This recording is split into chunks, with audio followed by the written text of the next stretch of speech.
SMS a naše prvé rande. Prvý odkaz kytiť si a dúfam, že ho nájdeš, že mi za to stojí a že ich bude viacej. Cítim konečne po rokoch tú nesputanú nádej. Tancujem pri tebe, aj keď to vôbec neviem, no prísť do chvíle s tebou za nič na svete nesmiem. Veríš na príbehy, čo majú šťastné konce? Veríš na moje, ktoré ako tvoje točie? Klačím ti pri nohách a chcem počuť len jedno. Naozaj mám ísť do toho, tak sám seba premôž. Vedel som, že nebude to vôbec také ľahké. Odchádzam ku tebe, musím sa vrátiť naspäť. Vidím len prázdnictvo, nikde nevidím teba. Na stole papierik s nápisom prepáč. Ja tomu nechápem, skúšam ti zavolať, skúšam to dookola, no ty mi nezdvíhaš. To iba príbeh, nikdy už nepríde. Kto zabránil tomu, aby sa nemohli vziať?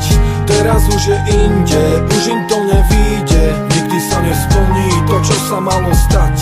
Bol to iba príbeh, nikdy už nepríde. Kto zabránil tomu, aby sa nemohli vziať?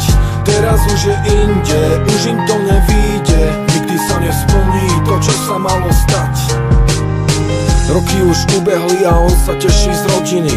Už je to zabudnuté, už je to o iných a osud musel v tomto zohrať veľmi dôležitú rolu. Keď ich potom všetkom vidí v reštaurácii a spolu. Keď ju zbadal, vtedy cítil to, čo už nedlhé roky.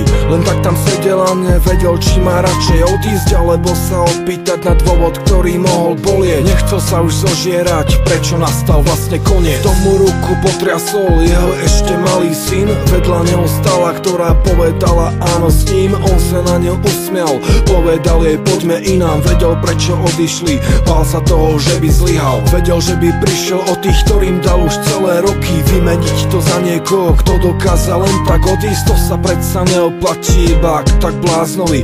Aj tak mnohí vedia všetko, čo majú zahodiť. To iba príbeh, nikdy už nepríde. Kto zabránil tomu, aby sa nemohli vziať?